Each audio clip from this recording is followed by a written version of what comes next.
ஹல்லேலூயா. இல்லை சந்தோஷமா இருக்கிறீங்களா? அது ஏன் முறைச்சின்னே சொல்றீங்க? நான் கொஞ்சம் அப்படி கேட்குற சந்தோஷமா இருக்கிறீங்களா? அப்படியே முகத்தை பார்க்குறேன், ஸ்ட்ரிக்டாக ஃபேஸை வச்சுக்கிட்டு அப்படி ஸ்ட்ரிக்டாக சொல்றீங்க.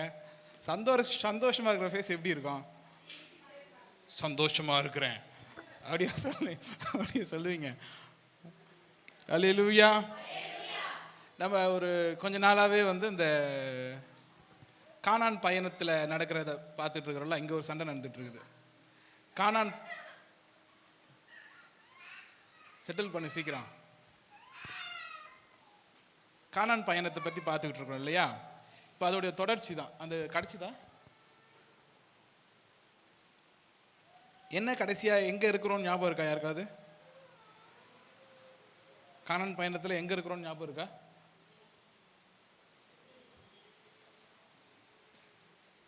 நாங்கள் பாலாறு பிரிட்ஜில் இருக்கிறீங்களா? என்னது பாலா நீங்கள் பாலைவனத்தில் இருக்கிறீங்களா? சரி, நான் டக்குன்னு சொல்லிடுறேன், நீங்கள் லேட் பண்ணுவீங்க பேசி. நம்ம என்ன பண்ணுவோம், டக்குன்னு கதையை சொல்லிடுவோம். ஃபர்ஸ்ட் என்ன நடந்துச்சு? 10 வாதைகள் நடந்துச்சு இல்லையா? 10 வாதைகள் நடந்ததுக்கப்புறம் என்ன பண்ணாங்க? 10 வாதைகள் நடந்ததுக்கப்புறம் என்ன பண்ணாங்க? எகிப்திலிருந்து புறப்பட்டு இப்போ கானான் தேசத்தை நோக்கி போயிட்டு இருக்கிறாங்க. சரியா? அங்கிருந்து கிளம்பி எங்க வந்தாங்கன்னா சுக்கோத் அப்படிங்கிற ஒரு இடத்துக்கு வந்தாங்க. அங்கிருந்து ஈரோத்துக்கு வந்தாங்க. இந்த ஈரோத் என்னதுன்னா, அவங்க பாளையம் இறங்கி இருந்தாங்கல்ல ஒரு இடம், அதாவது செங்கடலை கடக்கிறதுக்கு முன்னாடி ஒரு இடம். ஞாபகம் இருக்கா? காமிச்சேன், ஃபோட்டோலாம் கூட காமிச்சேன். செங்கடல் கடக்கிறதுக்கு முன்னாடி இருந்த ஒரு ஸ்பாட் தான் ஈரோத். அப்போ அந்த இடத்துல இருந்து என்ன பண்றாங்க, செங்கடலை கடந்து எங்க போறாங்க? ஏத்தாம் அந்த வனாந்தரத்தில் என்ன பண்றாங்க? தண்ணி இல்லாமல் நடக்கிறாங்க. அதுதான் நம்ம போன செய்தியில் பார்த்தோம். தண்ணீர் இல்லாமல் என்ன பண்றாங்க?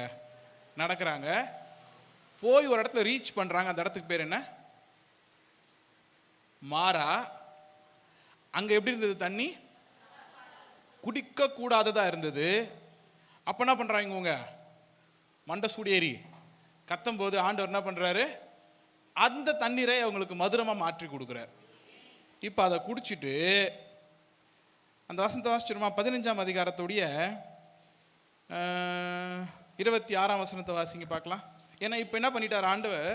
அவங்களுக்கு தண்ணியை கொடுத்துட்டாரு. இங்க என்ன பாருங்க, 25ஆம் வசனத்தை வாசிச்சிங்கன்னா தெரியும்.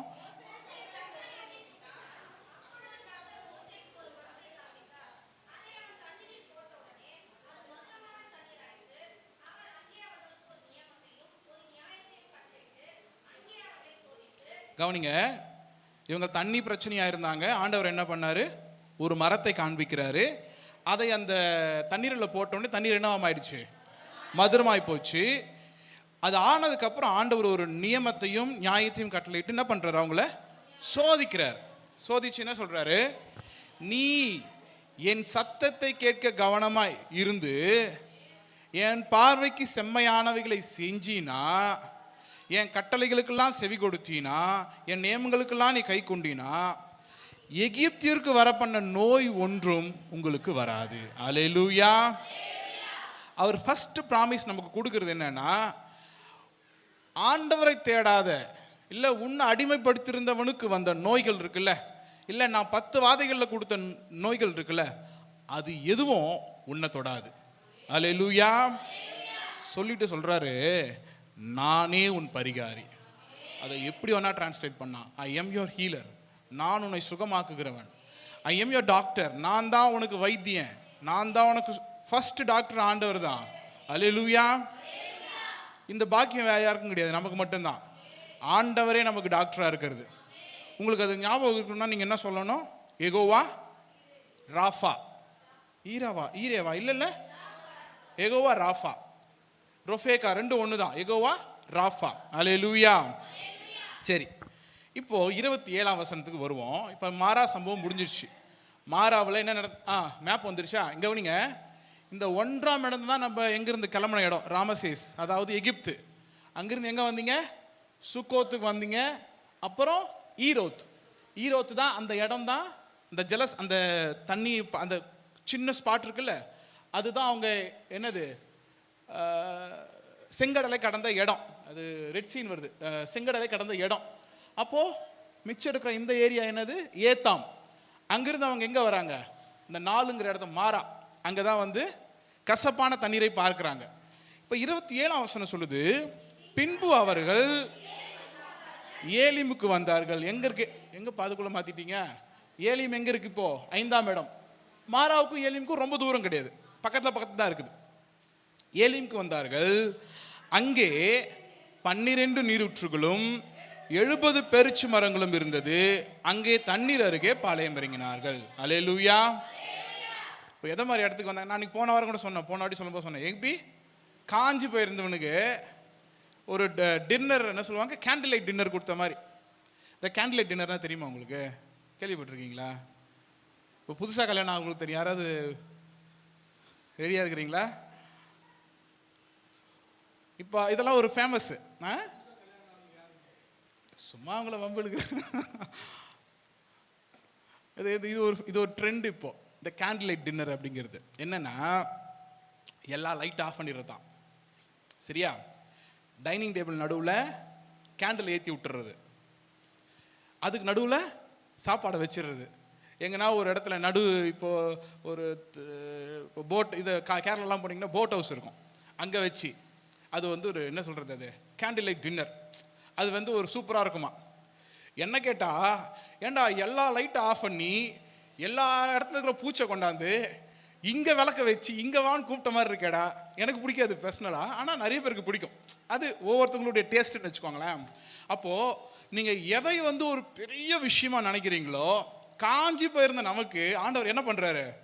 வாப்பா, take rest, have a candle light dinner அப்படின்னு ஒரு அற்புதமான ஒரு இடத்த கொடுக்குறாரு. என்னென்ன இருக்கு பாருங்க, 12 நீரூற்றுகளும் 70 பேரிச்ச மரங்களும் இருக்குது. ஏதோ சிம்பாலிக்கா இருக்கிற மாதிரி. இந்த நம்பர்ஸ் ஏன் சொல்லணும்? 12 70 ஏன் சொல்லணும்? ஏதோ சிம்பாலிக்கா இருக்க மாதிரி இல்லை? ஏதோ ஐடியா இருக்கா? 12னா இஸ்ரவேல் கோத்திரம் 12 அப்படி இருக்கலாம், அதுதான் ரீசன் நான் சொல்லலை, ஏன்னா அங்கே இல்லை. அப்படிதான் ரீசன். இப்போ வந்து 12 நீரூற்றுகள் 12 கோத்திரங்களுக்கும் அப்படின்னு சொல்லி இருந்ததுன்னா என்ன பண்ணலாம்? கிளைம் பண்ணலாம். பட் அப்படி இருக்கலாம்னு நான் நினைக்கிறேன். அடுத்து 70 பேரிச்ச மரங்கள், அது ஏன் இருக்கும்? நான் நினைக்கிறேன் இந்த 70 நம்பர் வந்து ஒரே ஒரு இடத்துல நான் பார்க்குறேன். எப்போ தெரியுமா? யாக்கோபு அந்த எகிப்து தேசத்துக்குள்ள நுழையும் போது அவங்களுடைய குடும்பத்துடைய கூட்டம் நம்பர் வந்து 70 பேர். அல்லேலூயா. அது எங்கேயோ இருக்குது, நான் அந்த வசனத்தை எடுக்கல, நீங்க வாசி பார்த்தீங்கன்னா தெரியும். மொத்தம் எத்தனை பேர் நுழைஞ்சாங்க? ஆண்டவர் சில விஷயங்களை அவர் வந்து இன்டென்ஷனலாக செஞ்சுக்கிட்டே இருப்பார். நான் உன்னை நீ எப்படி இருந்தேங்கிறத ஞாபகம் வச்சுக்கிட்டே இருக்கிறேன், நீ யாருங்கிறத நான் ஞாபகம் வச்சுக்கிட்டே இருக்கிறேன், ஆண்டவர் உங்களுக்கு சொல்லிக்கிட்டே இருப்பார். அல்லேலூயா. நீங்க போற இடங்கள்ல வர இடங்கள்ல சிம்பாலிக்கா ஒரு விஷயம் பார்க்குறீங்கன்னா நீங்க யோசிச்சுக்கோங்க, ஆண்டவர் உங்களுக்கு ரிமைண்ட் பண்றாரு, நான் உன்னை ஞாபகம் வச்சுக்கிட்டு இருக்கிறேன், நான் உன்னை ஞாபகம் வச்சுக்கிட்டே இருக்கிறேன். இந்த 12ன்னு சொல்லும் போது 70ன்னு சொல்லும் போது, இல்லை உங்களுக்கு தேவையான ஒரு நம்பர் வரும்போது ஓகே, இல்லை உங்களுக்கு தேவையான ஒரு விஷயம் வரும்போது நினச்சிக்கோங்க, ஆண்டவர் உங்களை நினச்சிக்கிட்டே இருக்கிறார். அல்லேலூயா. ஆண்டவர் சிம்பாலிக்கா செட் பண்றாரு. 12 நீரூற்றுகளையும் 70 பேரிச்சம்பழம் இருந்தது. அப்போ என்ன அர்த்தம்? குடிக்க தண்ணி பிரச்சனை எல்லாம் போச்சு, அபண்டன்ட்டாக கிடைக்குது, அதாவது தேவைக்கு அதிகமாக தண்ணி இருக்குது. 70 பேரிச்ச மரங்கள்ன்றது ரொம்ப எக்ஸ்ட்ரீமாக இருக்குது, நிறைய இருக்குது. அப்போது சாலிட் ஃபுட்டும் கிடச்சிருச்சு, லிக்விட் ஃபுட்டும் கிடச்சிருச்சு. ஆண்டவர் ரெண்டுத்தையும் என்ன பண்ணிட்டாரு? பிரச்சனையை சால்வ் பண்ணிட்டார். ஏன் இதெல்லாம் சொல்லிட்டு இருக்கிறேன்னா, இப்போ நடக்க போகிற சம்பவம். இப்போ எங்கே இருக்கிறாங்க அப்படின்னா 16ஆம் அதிகாரத்தில் முதல் வசனத்தை வாசிப்போம்.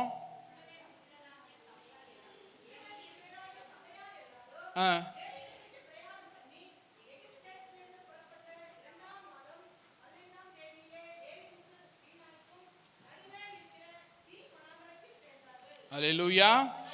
இப்போ வசனம் சொல்லுகிறபடி அவங்க என்ன பண்ணாங்களா? ஏலிமை விட்டு கிளம்பியாங்க.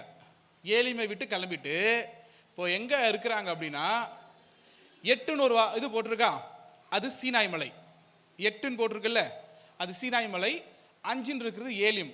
இப்போ வசனம் சொல்லுகிறத படிச்சிங்கன்னா, ஏலிமுக்கும் சீனாய்க்கும் நடுவே இருக்கிற சீன் வனாந்திரம், அந்த 6ன்னு போட்டிருக்குல்ல அந்த இடம், 5க்கும் 8க்கும் நடுவில் 6 இருக்கு பாருங்க. அந்த இடத்துல இப்போ என்ன பண்ணுறாங்க? பிரயாணம் பண்ணிக்கிட்டு இருக்கிறாங்க. அந்த டைம் வேற சொல்றாங்க பாருங்களேன். எகிப்து தேசத்திலிருந்து புறப்பட்ட 2ஆம் மாதம் 15ஆம் தேதி. அது கொஞ்சம் தப்பா இருக்குது டிரான்ஸ்லேஷன். என்ன அப்படின்னா, அவங்க கிளம்பின தேதி யாருக்காவது தெரியுமா? 12-18 வாசிங்களேன். யாத்திராகம் 12-18.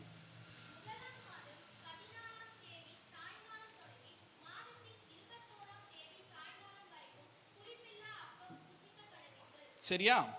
1ஆம் மாதம் 14ஆம் தேதி அவங்க கிளம்புற அன்னைக்கு அதாவது புறப்பட்டு 2ஆம் மாதம் இல்லை, அவங்களுடைய இஸ்ரவேல் ஜனங்களுக்கு ஆண்டவர் கொடுக்குற புதிய மாதம், புதிய கேலண்டர் கொடுக்குறாரு. அந்த கேலண்டர்ல ஃபர்ஸ்ட் மாசத்தோட 14ஆவது நாள் கிளம்புனாங்க. இப்போ என்ன டேட்ல இருக்கிறாங்க? 2ஆம் மாதம் 15ஆம் தேதி. கரெக்டா சொல்லணும்னா ஒரு மாசம் முடிச்சிருக்கிறாங்க. அல்லேலூயா. இப்போ நீங்கள் பார்த்த சம்பவங்கள்லாம் எவ்வளோக்குள்ள நடந்திருக்குது? ஒரே மாதத்துக்குள்ள நடந்தது. செங்கடலை பிளந்தது, மாராவுக்கு வந்தது, அப்புறம் அதுக்கெல்லாம் முன்னாடி ஒரு ரவுண்ட் அடித்தாங்க, ஞாபகம் இருக்கா? இந்த 3க்கு வரதுக்கு முன்னாடி என்ன பண்ணாங்க? அவங்க சூர் வனாந்தரத்துக்கெல்லாம் போயிட்டு, சுக்கோத்துலேருந்து சூர் வனாந்தரத்துக்கு போயிட்டு ரவுண்ட் அடிச்சுட்டு திரும்ப தான் இங்கே வந்தாங்க. நான் அதை கட் பண்ணிட்டேன், ஏன்னா திரும்ப சொல்லிகிட்டே இருக்கிற மாதிரி இருக்குது. ராமசேஸ்லேருந்து கிளம்பி சுக்கோத்து போயிட்டு வில்டர்னஸ், அந்த ஷூரோடைய வனாந்தரத்துக்கு போயிட்டு, அதாவது இந்த பக்கம் இந்த இடத்துக்கு போயிட்டு மறுபடியும் ஆண்டவர் தன்னுடைய டெசிஷனை மாத்துறாரு. இவனுங்க என்ன பண்ணக்கூடாது, என் பிள்ளைகளுக்கு விரோதமாக வரணும்னு விடக்கூடாதுன்னு நினச்சி என்ன பண்ணுறாரு? ஈரோத்தில் வச்சு அவங்கள ட்ராப் பண்ணுறாரு. அது ட்ராப்னா என்னது? வலை விரிக்கிறது. வலையை விரித்து செட் பண்ணி அவங்கள அங்கே அழிக்கிறார். அப்போது இந்த இடத்துல இப்போ எங்கே இருக்கிறாங்க? சீன் வனாந்தரத்தில் இருக்கிறாங்க. ஆமேன். கிளம்பி எவ்வளோ நாள் ஆகிருக்குது? ஒரு மாதம் ஆயிருக்குது. இப்போ என்ன நடக்குது? ஏலிம்ல இருந்து சாப்பாடு தண்ணி எல்லாம் கிடைச்சிருக்கு. அதுதான் பேக்ரவுண்ட் சொல்லிக்கிட்டே இருக்கிறேன். ஏன் இது ரொம்ப இம்பார்ட்டண்டாக சொல்கிறேன்னா, எந்த நிலைமையிலேருந்து இவங்க எந்த வேலையை பார்க்குறாங்கன்னு 2ஆம் வசனத்தை வாசிங்க. 16:2.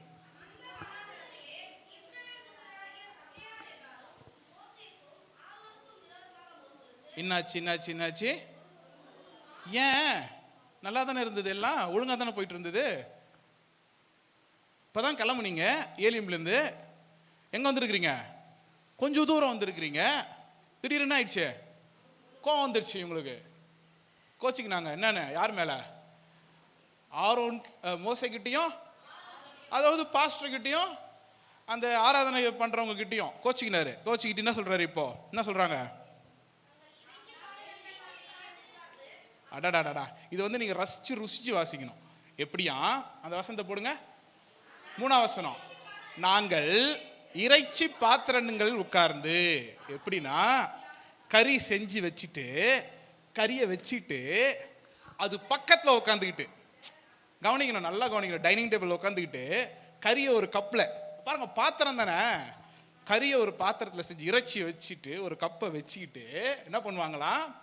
அது அருகில் உட்கார்ந்து அப்பத்தை தொட்டு சாப்பிடுவாங்களாம். இப்போ நம்ம சப்பாத்தி செஞ்சு வச்சு நல்லா சிக்கன் ரோஸ்ட் பண்ணி அதை உள்ள வச்சு அப்படி ஸ்டஃப் பண்ணி அப்படி சாப்பிட, அங்கே பாருங்களேன், அப்படி உட்கார்ந்து அப்பத்தை திருப்தியாக சாப்பிட்ட எகிப்து தேசத்திலே இவனுங்க சொல்றதெல்லாம் என்னமோ பார்த்தா, இவனுங்க என்னமோ அங்கே 5 ஸ்டார் ஹோட்டலில் தங்கியிருந்த மாதிரியும், இவங்களை கூட்டாந்து எங்கே விட்ட மாதிரியும், நடு ரோட்டில் நம்ம விட்ட மாதிரியும். இதுங்க என்ன பண்ணுதுங்க அங்கே? எக்ஸாக்டா படிப்போமா? 1:13 வாசிங்க. நிறைய வசனம் இருக்குது, ஆனா 1:13-14 வாசிச்சாலே போதும்.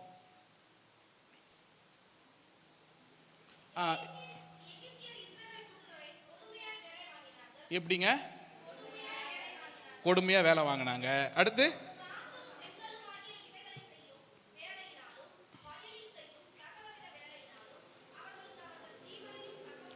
ஸ்டாப் பண்ணுங்க. அவர்கள் ஜீவனையும் வாழ்றதே வேஸ்ட். இப்படி ஒரு வாழ்க்கை வாழணுமான்னு கசப்பாக்குனாங்களா? இவங்க என்ன சொல்றாங்க? நாங்கள் இறைச்சி பாத்திரங்களை வைத்துக்கொண்டு கறி சிக்கன் ரோஸ்ட் வச்சுக்கிட்டு சப்பாத்தியில் தொட்டு நான் உருட்டி அடிக்கும் போது ஒரு சுவை வருமே, அது இங்க வரலையேன்னு கேட்குறான். ஏண்டா, நீ இருந்தது அடிமையா, நீ இருந்தது பாவத்தில், நீ இருந்தது சாபத்தில், நீ இருந்தது ஆண்டவரை அறியாத வழியில. ஆண்டவர் உன்னை கையை பிடிச்சி கூட்டு போறாரு, நீ என்ன சொல்ற? நான் அங்க இருந்தேனே, அப்போ நான் கறி சாப்பிட்டேன். இது ஒரு டாக்டிக் தெரியுமா? ஒன்றும் இல்லைனா கூட வீட்டில் என்ன சொல்லுவாங்க, வந்து வெளியே வந்து நான் பிரியாணி சாப்பிட்டேன்பா. எதுக்கு? இவங்கிட்ட எதிர்பார்க்கறது, சொல்றவங்ககிட்ட ஏதாவது கிடைக்குமான்னு.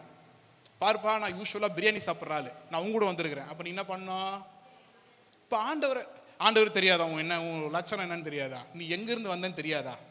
அதை கூட விடு. உன்னை கூப்பிட்ட ஆண்டவருக்கு உனக்கு என்ன கொடுக்கணும்னு தெரியாதா? அல்லேலூயா. பா, நான் ஒருவேளை ரட்சிக்கப்படாமலே இருந்திருக்கலாம், அங்கேயே கடந்திருக்கலாம். இல்லை, நிறைய பேர் நான் அடிக்கடி பார்க்கறது, நான் அங்கிருந்தாலே என்ன இருந்திருப்பேன். சில நேரங்களில் அவங்களுக்கு வந்து ரட்சிக்கப்பட்டதுனால சில விஷயங்களை செய்ய முடியாது. ஒரு சண்டை வரும், கெட்ட வார்த்தை பேச முடியாது, அவங்களுடைய ஃப்ரீடம் போயிடும். இல்லை, வாய் ஃப்ரீயாக பேசும். இல்லை, அங்கே ஆதியில் ஆரம்பித்து அந்த வரைக்கும் பேசும் கெட்ட வார்த்தைங்களை. ஆனால் இப்போ பேச முடியாது, ஃப்ரீடம் போயிடுச்சு. ரட்சிக்கப்படுறதுக்கு முன்னாடி போய் என்ன பண்ணலாம்? கையை ஓங்கி பலாரும் ஒன்று விடலாம், என்னாவது பார்த்துக்கலாம். ஏய், என் ஃபேமிலி தெரியுமா, என் பேக்ரவுண்ட் தெரியுமான்னு பேசலாம். இப்போ நிறைய பேர் பேசுகிறோம்ல. ஆனால் இப்போ என்ன பண்ண முடியல, பேச முடியல. ரெஸ்ட்ரிக்ஷன் வரும்போது நமக்கு என்ன ஆகுது? தப்பு பண்ணிட்டோமோ, அங்கேயே இருந்திருக்கலாமோ, அங்கே இருந்திருந்தா இதெல்லாம் நமக்கு கிடச்சிருக்கோம்ல, கோழிக்கறி கிடச்சிருக்கோம்ல, வேலைக்கு பிரெட்டு கிடச்சிருக்கோம்ல. ஒருவேளை நான் வாழ்கிறதே வீணு, என்னது கசப்பாக்கினார்கள் இருந்தால் கூட நான் என்ன பண்ணியிருந்திருப்பேன்? சாப்பாடாவது சாப்பிட்டு இருந்திருப்பேனே. அல்லேலூயா. ஒரு சின்ன கஷ்டம், சின்ன போராட்டம் வந்ததுக்கே இவளுக்கு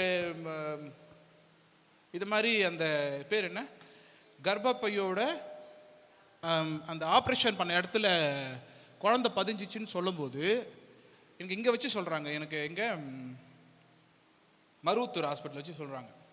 அதுக்கு முந்தின நாள் எங்கள் வீட்டுக்கே தெரியாது. இங்கே முந்தின நாள் நாங்கள் என்ன பண்ணோம், திட்டுத்தனமாக இங்கேருந்து கிளம்பி வந்தாசேரிக்கு ஒரு ரவுண்ட் போயிட்டு வந்தோம். எங்கள் வீட்டில் இருக்கிறவங்களுக்கு தெரியாது, ஒரு 10 மணி இருக்கும், 10-10:15 இருக்கும். எனக்கு வந்து ரொம்ப டென்ஷனாக இருந்தது அன்றைக்கி, வேலை கொஞ்சம் ஒரு மாதிரி இருந்தது, எனக்கு வெளியே போகணும் போல் இருந்துச்சு. நான் என்ன பண்ணேன், கிளம்பிட்டேன். நான், சாரு, அவங்க 3 பேர் என்ன பண்ணேன், கிளம்பி போயிட்டு என்னமோ வாங்கணுமே, பீஃப் ரோஸ்ட் ஏதோ வாங்கிட்டு சாப்பிட்டுட்டு, நல்லாவே இல்லை, சாப்பிட்டுட்டு வெளியே போனோம். போயிட்டு வரும்போது நான் பேசிக்கின்னு வரேன், நாளைக்கு ஸ்கேன் பண்ணணும் அப்படின்னு சொல்லும்போது சொல்கிறேன். அது எப்படி அதை சொன்னேன்னு எனக்கு தெரில. எதுவாக இருந்தாலும் இது எல்லாத்துக்கும் பயந்துனே இருக்கிறது, நாளைக்கு என்ன ஆகும், அது ஆகும். நான் சொன்னேன், அப்பாட்டே பண்ணுன்னு சொல்லிட்டோமே. இல்லை, அப்போல்லாம் விஷயம் தெரியாது, இதெல்லாம் தெரியாது, நான் சும்மா பேசிகிட்டு இருக்கிறேன். எது கொடுத்தாலும் ஆண்டவருக்கு ஸ்தோத்திரம். என் மைண்ட் நான் போய் ப்ரிப்பேர் பண்ணிட்டேன், எது கொடுத்தாலும் ஸ்தோத்திரம், நடந்தாலும் ஸ்தோத்திரம், நடக்கனாலும் ஸ்தோத்திரம், எதுனாலும் பிரச்சனை கிடையாது. அங்கே போய் ஹாஸ்பிட்டலில் மறுநாள் நடக்குது, வந்து சொல்கிறாங்க இது மாதிரி அது வந்து ரொம்ப ரிஸ்க்கான இதில் இருக்குது அப்படின்னு. நான் கொஞ்சமாக அசரலை, ஏன்னா எனக்கு ஏதோ ஆண்டவர் என்னை ஏற்கனவே ப்ரிப்பேர் பண்ணிட்ட மாதிரி இருந்துச்சு. சரி, நான் வந்து ஓகே அப்படின்னு ஆகிட்டேன். சரி, ஓகே, இதான் முடிவு போல், அபார்ட் பண்ணுறது தான் முடிவு போல் அப்படின்னு அப்படி நினச்சிட்டே இருக்கும்போது சாயங்காலம் திரும்ப ஹாஸ்பிட்டல் போகிறோம், இன்னொரு இடத்துக்கு ஸ்கேன் சென்டருக்கு போகிறோம், ஜஸ்ட் கன்ஃபார்ம் அது சரியான்னு செக் பண்ணுறதுக்கு. நான் வந்து சாம்சனை உள்ள அமிச்சேன், ஏன்னா நான் போய் காசுலாம் கட்டிட்டு வெளியே வந்துட்டேன். எனக்கு கிளாஸ் இருந்தது ஒரு 5 மணிக்கு, நான் காரில் உட்காந்து கிளாஸ் எடுத்துகிட்டு இருக்கிறேன். இவங்க போயிட்டு வந்துட்டாங்க, ஒரு 10 நிமிஷத்துக்குள்ள வந்துட்டாங்க இவங்க 2 பேரும். இப்படி அப்படின்றா, சுற்றுறா, காரை சுற்றி வரா, என்னன்னு தெரில, சந்தோஷமா என்னன்னு தெரில. நான் அப்புறம் பேசிக்கிட்டே கிளாஸ் எடுத்துக்கிட்டே அப்படின்னான்னு சிக்னல் கேட்டேன். அப்படின்னாங்க, என்னடா அப்படி இவ்வளோ கை இப்படி தூக்கி ரொம்ப அப்படியே முகம்லாம் அவ்வளோ இதுவாக போதே அப்படின்னு. சரி, ஓகே. நான் எனக்கு அப்போவும் வந்து இதுவாகல, அன்னைக்கு நைட்டு எனக்கு தூக்கம் இல்லை. மதியம் கேட்ட தகவலில் எனக்கு பிரச்சனை இல்லை, எனக்கு வந்து குழப்பம் வரல. ஆனால் சாயங்காலம் கேட்ட தகவலில் எனக்கு பிரச்சனை வந்துடுச்சு. ஏன்னா ஒன்று இருக்குன்னு வந்திருக்கணும், 2 ஒரே மாதிரி ரிப்போர்ட் வந்திருக்கணும். இல்லை 2 ரிப்போர்ட் எப்படி வந்திருக்கணும், நார்மல்னு வந்திருக்கணும். இல்லை 2 ரிப்போர்ட்டை பிரச்சனைன்னு வரணும், 2 ரிப்போர்ட்டை நார்மல்னு வரணும். எப்போ ஒன்று சரி ஒன்று தப்புன்னு வந்துச்சோ அப்போ எதுனே கிடையாது, இது ப்ராப்ளமேட்டிக். நான் முடிவு பண்ணிட்டேன், இந்த வாரத்துலேயே திரும்ப ஒரு நாள் வேற ஒரு இடத்துக்கு ஸ்கேன் போகிறோம் அப்படின்னு. ஆனால் அதுக்கு முன்னாடியே அங்கேருந்து ஃபோன் வந்துருச்சு எனக்கு, நீங்கள் நாளைக்கே போயிட்டு செங்கல்பட்டு செக் பண்ணுங்கள். இப்போது இப்படி நடந்தாலும் சரி, நான் சொன்ன ஒரே வார்த்தை, என்ன இப்படி ஆயிடுச்சு. எங்கள் அம்மா சொன்னாங்க, என்ன வருஷம் பிறந்து இது பேர் 2 பேருக்கு இது மாதிரி ஆயிடுச்சு அப்படின்னாங்க. வருஷம் பிறந்து ஒன்று அபார்ட் ஆயிடுச்சு, ஒன்று கத்தி வைக்கிற அளவுக்கு ஆயிடுச்சு. ஆனால் நான் சொன்னேன், இது ஏதோ ஒரு பெரிய ஆபத்தை நோக்கி போக வேண்டியது. வாக்குத்தத்த வசனத்தை சொல்றேன், தீங்கு உன்னை அணுகாது. அல்லேலூயா, அல்லேலூயா. வாக்குத்தத்த வசனங்கள் கொடுக்கப்படுகிறதுக்கு ஒரு காரணம் இருக்குது. அந்த காரணத்தை நீங்க நம்பினீங்க, இந்த வசனம் இந்த வருஷம் எதுக்கோ ஒரு பர்டிகுலர் ரீசனுக்காக கொடுக்குறாங்க அப்படிங்க நம்பினீங்கன்னா அந்த வாக்குத்தத்தம் உங்க வாழ்க்கையில நிறைவேறும். அல்லேலூயா. நிறைய நேரங்களில் நீங்க பார்க்க மாட்டீங்க, உங்களை சுற்றி இருக்கிற ஆபத்து உங்களுக்கு தெரியாது, உங்களுக்கு தெரியவே தெரியாது. நான் சொல்றேன், ஒருவேளை நான் ஸ்கேனுக்கு மருவத்தூர் போகாம ஸ்ட்ரெயிட்டா பேர் என்ன மருதராந்தகத்துக்கோ இல்லை வந்தவாசிக்கோ நான் இங்கே தான் போவேன். ஏன்னா பெரிய ஹாஸ்பிட்டலுக்கு போக வேண்டிய அவசியம் இல்லை. ஸ்கேன் சென்டருக்கு போனால் போதும். இந்த 2 இடங்களையும் கண்டுபிடிச்சிருக்க மாட்டாங்க, அது ரிஸ்காக போய் முடிஞ்சிருக்கும். ஆனால் ஆண்டவர் அந்த தீங்கை அணுக விடாம காப்பாற்றுகிறார். அல்லேலூயா. உங்க வாழ்க்கையில தேவன் செய்கிற ஒவ்வொரு காரியத்துக்கும் ஒவ்வொரு அர்த்தம் உண்டு. அல்லேலூயா. இப்போ இந்த ஜனங்கள் பாருங்க, ஒரு சின்ன பிரச்சனை வந்துச்சு, இப்ப ஆரம்பிச்சிட்டானுங்க மறுபடியும். எனக்கு கறி சோறு இல்லை, எனக்கு அப்பம் இல்லை. பிரச்சனை என்ன? இப்போ எகிப்து தேசத்தை எங்க கவனிங்க, நாங்கள் இறைச்சி பாத்திரங்கள் உட்கார்ந்து அப்பத்தை திருப்தியா உட்கார்ந்து இருக்கிறது அடிமைத்தனத்துல. அங்க எப்படி சாப்பிட்டாங்களாம்? திருப்தியா சாப்பிட்டாங்களாம். திருப்தியா சாப்பிட்ட எகிப்து தேசத்திலே கர்த்தரின் கையில் செத்து போனால் தேவல சொல்லுவோம்ல, அங்க செத்து போனா கூட பரவாயில்ல, நீ கர்த்தரின் கையில செத்து இருக்க மாட்ட, எகிப்தின் கையில செத்து போயிருப்ப. பேசுற பேச்சு பாருங்க, யார் கையில செத்து போயிருப்ப? உன்னை ஒடுக்க நினைச்ச எகிப்து கையில செத்து போயிருப்ப. பேசுற பேச்சு என்னவா? நான் அங்கேயே இருந்து கறி சாப்பிட்டு ஆண்டவர் கையில செத்து போயிருந்தா. இதுல வேற ஆண்டவரை சேர்த்துக்கிறது கூட. ஆனா இந்த கூட்டம் முழுவதையும் பட்டினியால் கொல்லும்படி நீங்கள் எங்களை புறப்பட பண்ணி இந்த வனாந்தரத்தில் அழைத்து வந்தீர்களே என்று அவரிடத்தில் சொன்னார்கள். அல்லேலூயா, அல்லேலூயா. நல்லா கவனிச்சுக்கோங்க. நான் ஒரு விஷயத்தை நான் ஏற்கனவே நிறைய தடவை சொல்லியிருக்கிறேன். இந்த கிறிஸ்துவ வாழ்க்கைன்றது சோத்தை பற்றி அல்ல. ஆண்டவர் சோறு போடுவார்னு நீங்கள் இந்த ஆலயத்துக்கு வரல. எத்தனை பேர் சோறு போடுவார்னு வந்திருக்கிறீங்க? இங்கே வந்த ஆண்டவர் எனக்கு பணம் கொடுப்பார்னு எத்தனை பேர் வந்திருக்கிறீங்க? ஏன் பணம் உங்களால் வெளியே சம்பாதிக்க முடியாதா? ஆண்டவர் இல்லாமல் உங்களால் சம்பாதிக்க முடியாதா? வெளியே இருக்கிறவங்கலாம் நீங்கள் ஆண்டவரை வச்சா சம்பாதிக்கிறாங்க. அப்புறம் நீங்கள் இங்கே வந்து உட்காந்துக்கிட்டு இருக்கிறீங்க சோத்துக்காக, ஆண்டவர் கொடுக்குற பணத்துக்காக. நீங்கள் அப்படிப்பட்ட ஜனங்கள் கிடையாது. அல்லேலூயா. நீங்க வந்திருக்கிறது பிசிக்கல் பெனிஃபிட் இல்ல ஃபினான்ஷியல் பெனிஃபிட்டுக்காக அல்ல, ஸ்பிரிச்சுவல் பெனிஃபிட், ஆவிக்குரிய பலன்களுக்காக நீங்கள் ஆண்டவரை தேடிக்கொண்டிருக்கிறீங்க. அல்லேலூயா. ஆஃப் கோர்ஸ் ஆவிக்குரிய பலன்களோடு கூட ஆண்டவர் மற்ற உலக பிரகாரமான ஆசீர்வாதங்களை கொடுக்கிறார். ஆனால் நீங்கள் ஆண்டவரை தேடுகிற காரணம் அதுவல்ல. ஆமென். எத்தனை பேர் நிறைய பேர் ஒத்துக்கலையே. ஐயோ, நான் வந்து ஆண்டவர் ஏதாவது என் பேங்க்ல கொஞ்சம் அமௌண்ட்டை லம்பா டெபாசிட் பண்ணுவார்னு தான் வந்தேன். ஆனால் நீங்க என்ன சொல்லிட்டீங்க இப்போ வந்து? ஐயோ, அதுக்காக நீ என்னால வரக்கூடாது. எத்தனை பேர் ஒத்துக்கிறீங்க? எத்தனை பேருக்கு ஃபினான்ஷியல் பெனிஃபிட்டுக்காக தான் நான் ஆண்டவரை தேடுறேன்? அல்லேலூயா. எனக்கு தெரியும் எல்லா இடத்துலையும் ஒரு கூட்டம் இருக்கும்னு. சொன்னது யாரு? Very good.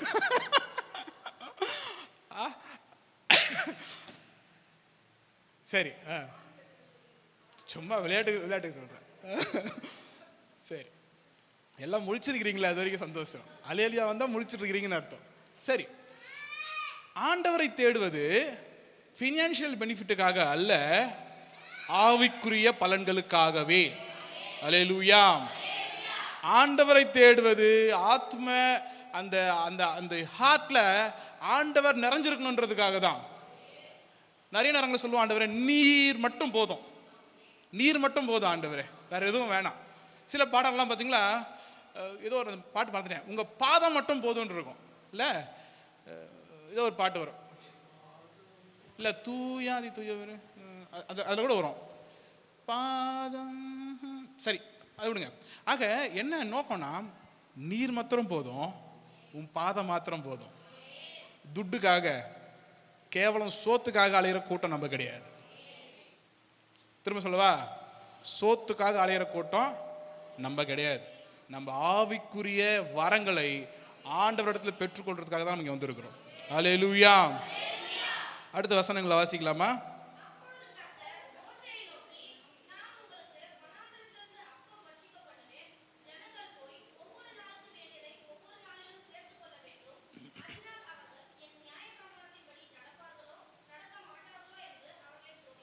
சரி, இப்போ 4ஆம் வசனம் இங்க என்ன நடக்கலைன்னா, இவங்க முறுமுறுக்கிறாங்க. 3ஆம் வசனத்துல பாத்தீங்கன்னா இவங்க முறுமுறுக்கிறாங்க. யாருக்கு விரோதமாகனா? மோசேக்கு ஆரோனுக்கு விரோதமாக தான். முறுமுறுக்கிறதுனா என்னது?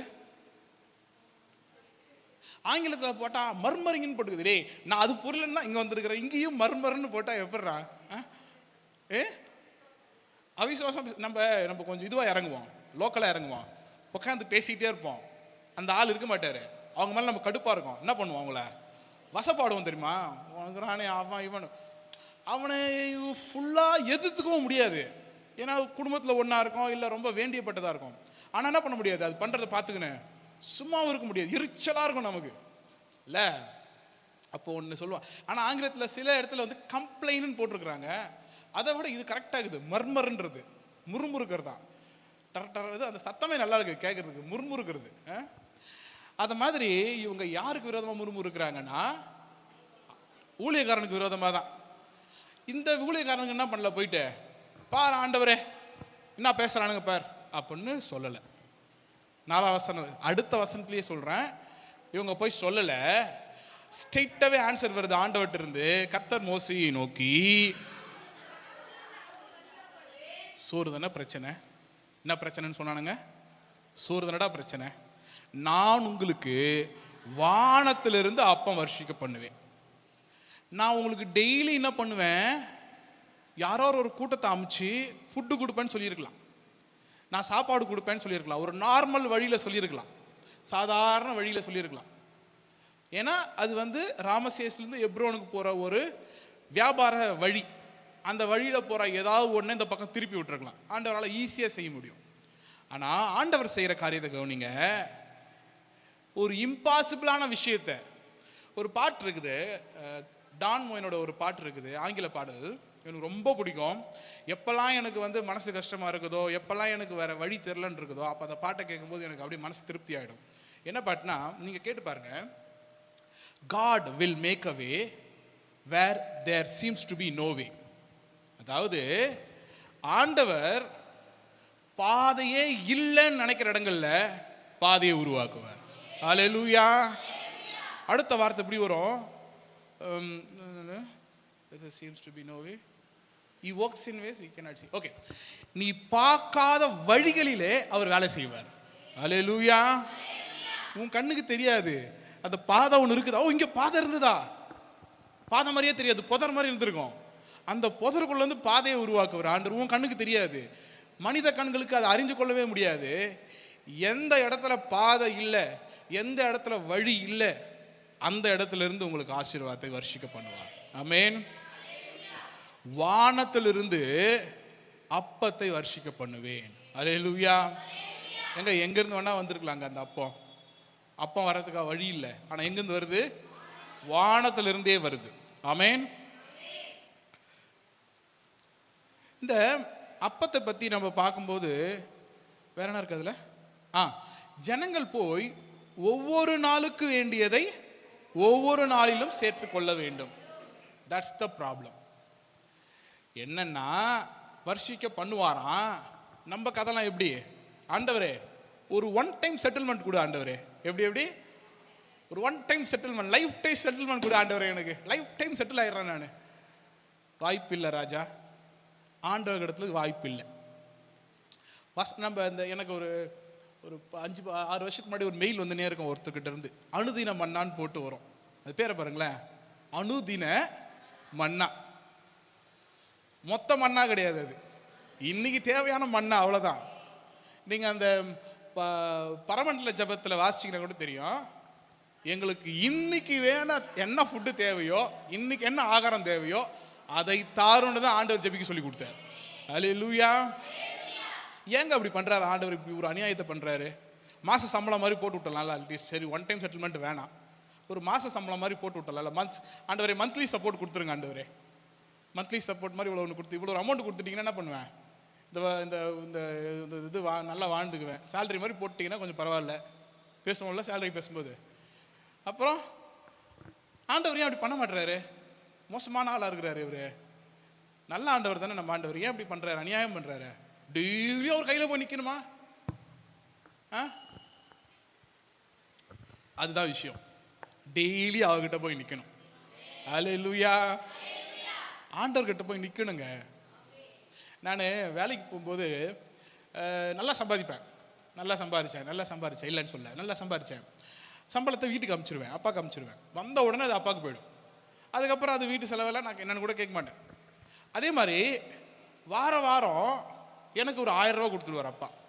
எதுக்கு தெரியுமா? இது என்னுடைய ட்ராவலுக்கு. எனக்கு அந்த 1000 ரூபா செலவாகாது, அது வேற விஷயம். டெய்லி 100 ரூபா பெட்ரோல் போட்டால் கூட செலவாகாது. 500 ரூபா சும்மா இருக்கும், இல்லை 600 ரூபா சும்மா இருக்கும்.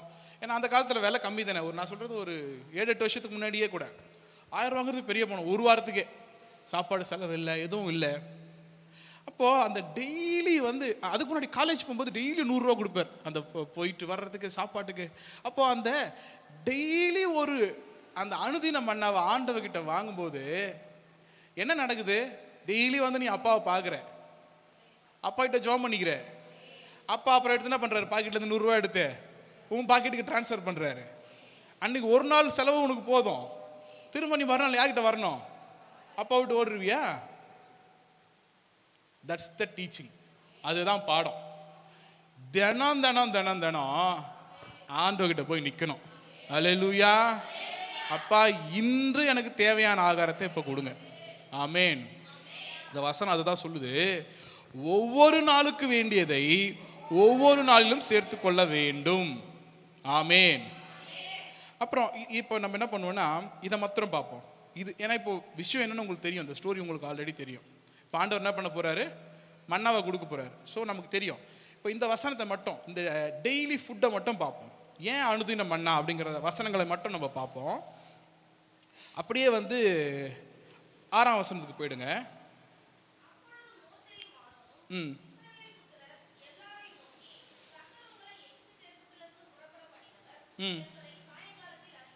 7ஆம் வசனம்.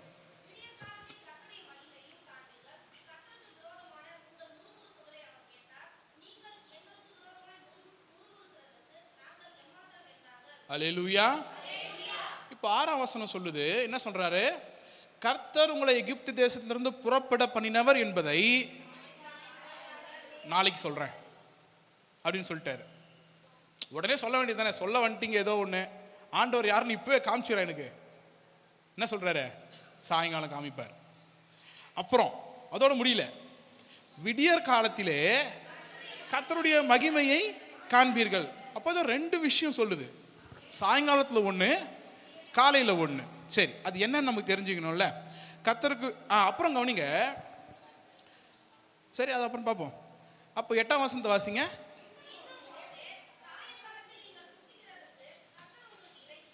ஓகே.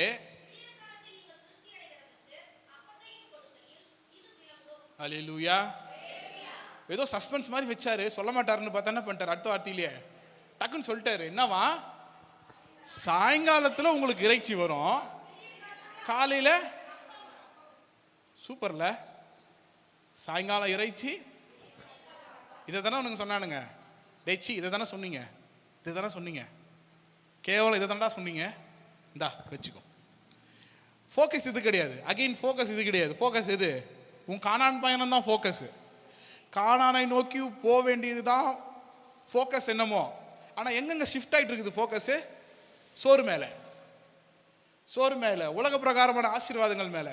இவனுக்கு என்ன பண்ண ஆரம்பிச்சிட்டானுங்க? உலக பிரகாரமான ஆசீர்வாதங்களை குறித்து கம்ப்ளைண்ட் பண்ணும்போது ஆண்டவர் சொல்றாரு, ஷேக், சோறு தானே உன் பிரச்சனை, இந்தா வச்சுக்கோ.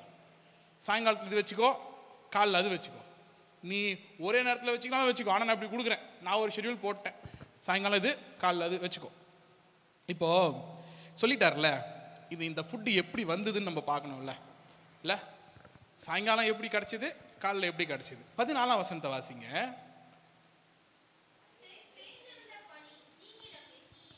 அதாவது பனி மாதிரி ஒன்று பெஞ்சுது காலையில். இல்லை, சாயங்காலத்தை ஃபஸ்ட்டு பார்த்துருமா? சாயங்காலம் ஒரு வசனத்தை விட்டுட்டுமே.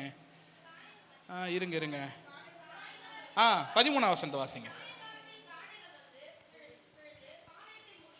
அதாவது உங்களுக்கு காடை வேணும், கோழிக்கறி வேணும்னா நீங்கள் என்ன பண்ணணும்? கடைக்கு போகணும், காசை கொடுத்து வாங்கணும். வீட்டில் வளர்த்திங்கன்னா பகலில் போய் அதை பிடிக்கணும்னு என்ன பண்ணணும்? அது பின்னாடி ஓடணும், போ போ போடணும், பாபா பாடணும், கையில் அரிசி வச்சுக்கிட்டு என்ன பண்ணணும்? ஆசை காமிச்சு மோசம் பண்ணணும். கரெக்டாக? ஆசை காமிச்சு தானே மோசம் பண்ணுவீங்க. அரிசியை காமிச்சு கூட்டினே வந்து கூண்டில் வச்சு அமுக்கி நீங்கள் என்ன பண்ணுவீங்க? அப்புறம் குக்கரில் வச்சு அமுக்கிடுவீங்க. கரெக்ட் தானே? அப்போ அவர் ஆசை காட்டி மோசம் பண்ணுறீங்க. ஃபுட்டு அப்படி வேறு வழி இல்லை. கடைக்கு போனோன்னா நீங்கள் போய் கடைக்கு வாங்கிட்டு வரணும். இங்கே என்ன நடக்குது? இவன் தட்டில் அதுவாக வந்து விழுது. கவனிங்க, படிச்சு பாருங்க.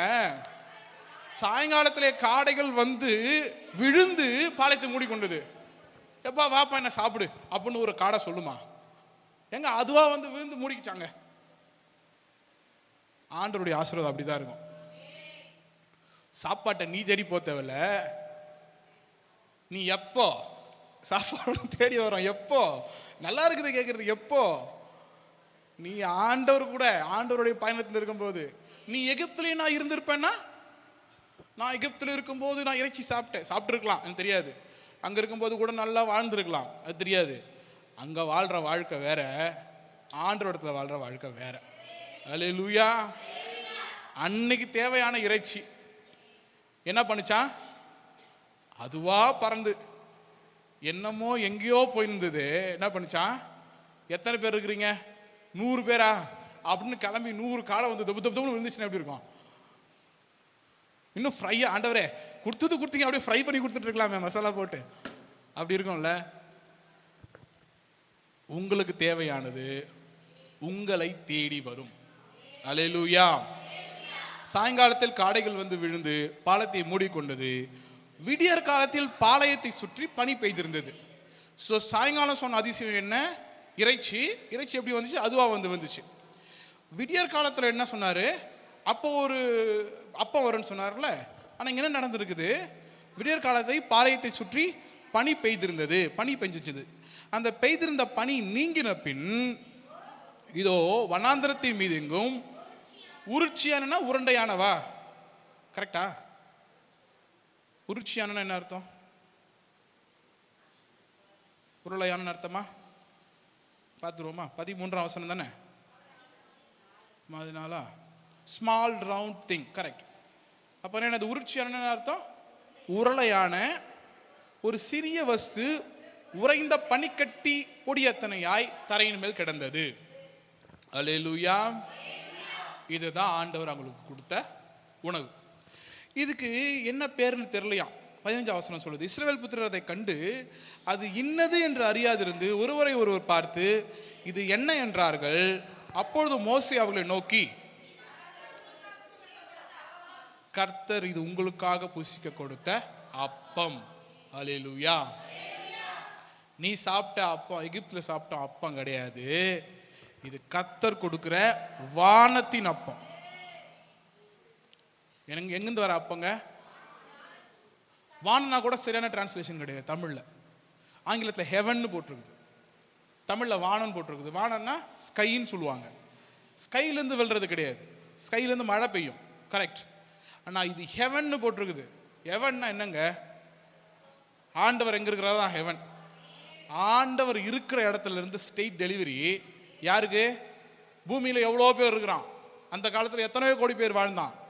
யாருக்கும் இல்லை. கானான் பயணம் போற உனக்கு ஸ்ட்ரெயிட்டா அங்கிருந்து என்ன பண்றாரு ஆண்டவர்? டோர் டெலிவரி பண்றாரு. ஸ்ட்ரெயிட்டா வந்து என்ன விழுது? காடை வந்து விழுது. அடுத்து தொட்டுக்கிறதுக்கு என்ன வருது? சாரி மாதிரி சொல்றோம், அதான் இதான் தொட்டுக்கிறதுக்கோ. சில பேர் இதை தொட்டுக்கிட்டு அதை சாப்பிடுவாங்க. சரி, ஃபர்ஸ்ட் காடை விழுது. காலையில் என்ன பண்ணுது? பனி பெஞ்சு மண்ணா, அதாவது வானத்தின் அப்பம். மண்ணாங்கிறது இவங்க சொல்ற பேரு. யார் சொல்ற பேரு? இஸ்ரவேல் சொல்ற பேரு. ஆனா இவங்க சொல்ற பேர் என்னன்னா, வானத்திலிருந்து இது கர்த்தர் உங்களுக்கு புசிக்க கொடுத்த அப்பம். அல்லேலூயா. கவனிங்க, இது ரெண்டும் வந்து விழுந்துச்சு. எப்படி இருந்துதா? சிறிய வஸ்து உறைந்த பனிக்கட்டி பொழியத்துல இருந்தது. அப்புறம் எப்படி இருந்ததுன்னு சொல்றாங்க பாருங்களா. 31ஆம் வசனத்துல மறுபடியும் அதை பத்தி பேசுறாங்க பாருங்க. என்னன்னு பேர் வச்சாங்களா இஸ்ரவேல் புத்திரர்? இஸ்ரவேல் புத்திரர் மன்னான்னு பேர் வச்சாங்க. அது எப்படி இருந்ததுன்னு மறுபடியும் சொல்றாங்க, கவனிங்க. ஒரு கொத்துமல்லி அளவாயும் வெண்மை நிறமாயும் இருந்தது. அதன் ருசி தேனிட்ட பணிகாரத்திற்கு ஒப்பா இருந்தது. அல்லேலூயா. இது கிட்டத்தட்ட ப்ரிப்பரேஷன் பண்றதுக்கான ஒரு மாவு மாதிரி. இதை வச்சு நீங்க அப்பம் சுட்டுக்கணும், செஞ்சு சாப்பிட்டுக்கணும். சரியா? இது ஸ்ட்ரெயிட் ஃபுட்டு கிடையாது நான் நினைக்கிறேன். ஏன்னா அதுக்கப்புறம் அவங்க செஞ்சு சாப்பிடுவாங்க. அப்போ ஆண்டவர் என்ன பண்றாரு, அப்பம் செய்யறதுக்கான ரா மெட்டீரியலையும் இறைச்சி செஞ்சு சாப்பிட்றதுக்கான ரா மெட்டீரியல் மீட்டையும் ஆண்டவர் என்ன பண்ணாரு, கொடுத்துடுறாரு. எப்போனா எப்படி கொடுக்குறாரு, எந்த நேரத்தில் கொடுக்குறாரு? அது ஓகே, சாயங்காலத்தில் காலையில் எப்போ கொடுக்குறாருன்னா, இவனுங்க கம்ப்ளைண்ட் பண்ணுறானுங்க பாருங்க, அந்த நேரத்தில் கூட. அல்லேலூயா. அதுதான் ரொம்ப முக்கியம். இப்போ நீங்கள் என்னை பற்றி ஏதாவது பேசிட்டீங்கன்னு வச்சுக்கோங்களேன், நான் கேட்க தேவையில்ல, எனக்கு யாராவது சொல்லிட்டாங்கன்னா போதும், உங்களை மனசில் வச்சுக்குவேன். நீ இப்படி பேசினல என்னை பற்றி, எப்பயாவது நிற்கும்போது பார்க்கலாம் சிஸ்டர், பண்ணலாம், நானா பண்ண மாட்டேன். மனசுக்குள்ளே பண்ணணும்னு நினச்சா என்ன பண்ணலாம், பண்ணலாம். நான் ஒன்றும் பண்ண மாட்டேன். நீ என்ன பண்ணுற, என்னை பற்றி பேசியிருக்கிற. ஆனால் நீ முறுமுறுக்கும் போது கூட, இது என் புள்ள, முறுமுறுத்தாலும் முறுமுறுக்கலனாலும் இது என் புள்ள, இந்த முறுமுறுக்கிற நேரத்தில் கூட ஆண்டவர் என்ன பண்ணாரு, அனுதின உணவை கொடுத்து விடுகிறார். நீ அனுதின ஆண்டவரை நோக்கி தேடணும், அவ்வளோதான். சாயங்காலத்தில் இறைச்சியை தேடணும், அவர் கொடுக்குற நேரத்தில் அதை தேடணும். காலையில் மன்னாவை கொடுக்குறாரு, அதை நீ போய் தேடி எடுத்துக்கணும். அதை கூட நான் எடுத்தாந்து பாத்திரத்தில் வச்சு உனக்கு வீட்டில் பண்ணலாம் முடியாது. கொடுத்தாச்சு, வெளியே கிடக்குது, வீட்டு வாசல்ல தான் கிடக்குது, எடுத்து உள்ள வச்சுக்க வேண்டியது உன் பொறுப்பு. அல்லேலூயா. ஆனாலும் இன்னொரு விஷயத்தையும் அங்கே சேர்த்தே சொல்றாங்க. 8ஆம் வசனம்னு நினைக்கிறேன். 8ஆம் வசனத்தை வாசிச்சிங்கன்னா பார்க்கலாம். இல்லை கடைசி பகுதியை மட்டும் வாசிங்க, அதான் முடிஞ்சிடுச்சு. இல்லை, நீ கர்த்தருக்கு விரோதமாக நீங்கள் முறுமுறுத்த உங்கள் முறுமுறுப்புகளை கரெக்ட் பண்ணுங்க. இது சரியில்லையே. இல்லை கரெக்ட் பண்ணுங்க, மறுபடியும் பாருங்க, அது வசனம் கரெக்டாக இருக்கா பாருங்க. ஏன்னா முதல் வசனத்தை வாசிச்சிங்கன்னு வச்சு, 2ஆம் வசனத்தை வாசிச்சிங்கன்னு வச்சுக்கோங்களேன், இஸ்ரவேல் புத்திரராகிய சபையார் எல்லாரும் யாருக்கு விரோதமாக, மோசேக்கும் ஆரோனுக்கு விரோதமாக. அதை தான் எல்லாரும் பார்த்துட்டு இருக்கிறோம். ஆனால் 8ஆம் வசனம் சொல்லுது, கர்த்தருக்கு விரோதமாக நீங்கள் முறுமுறுத்த.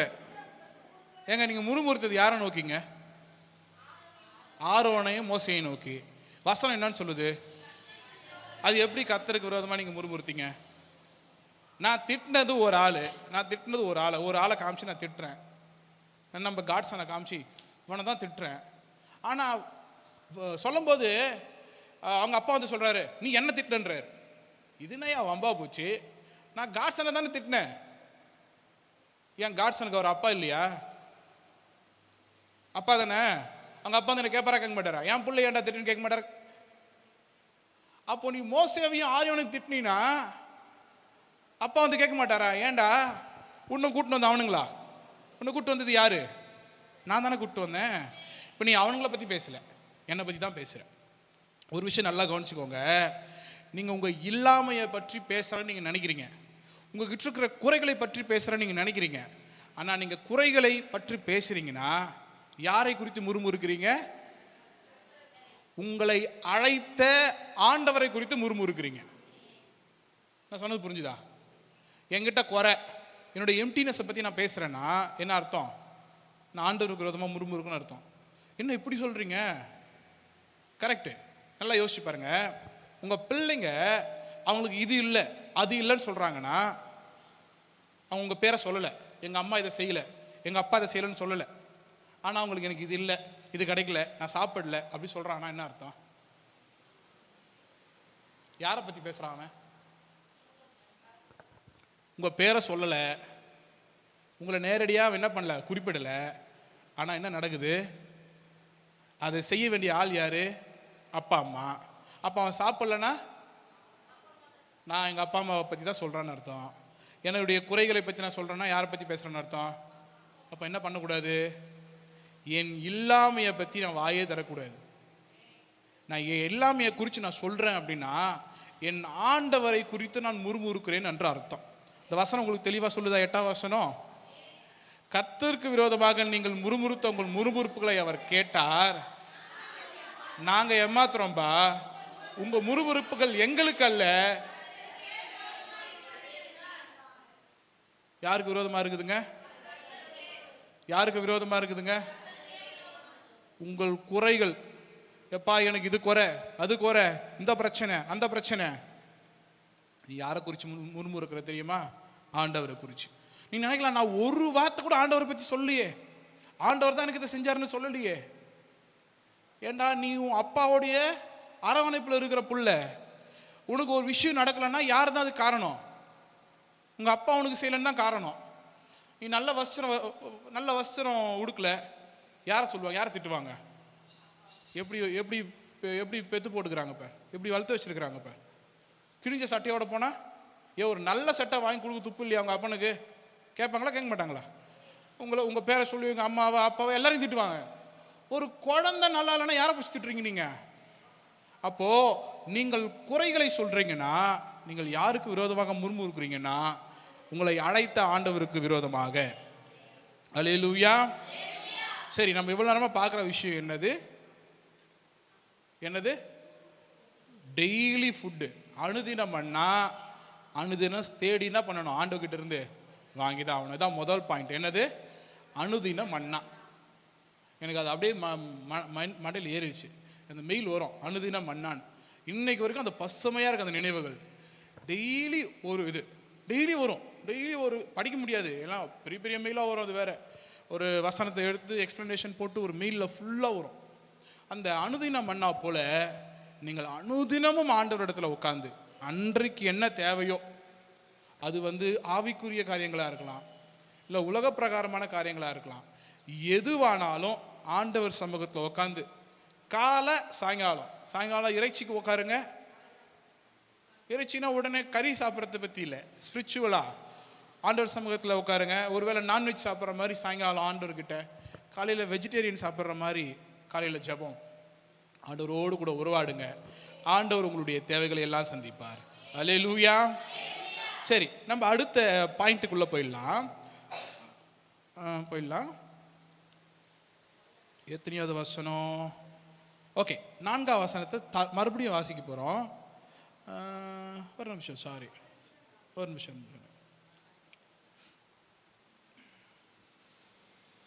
ஏன்னா அப்படி முன்ன பின்னு போனதுனால எந்த வசனத்தில் இருக்கிறேன்னு போச்சு.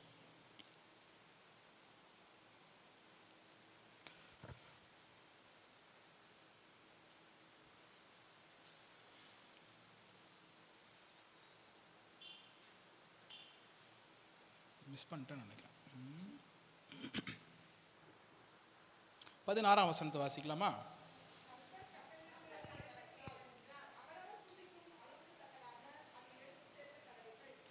ஸ்டாப். போதும். இது அவ்வளோதான் மேட்ரு. இப்போ என்னங்க, ஆண்டவர் ஃபுட்டை கொடுத்துட்டார். இப்போ there is a rationing.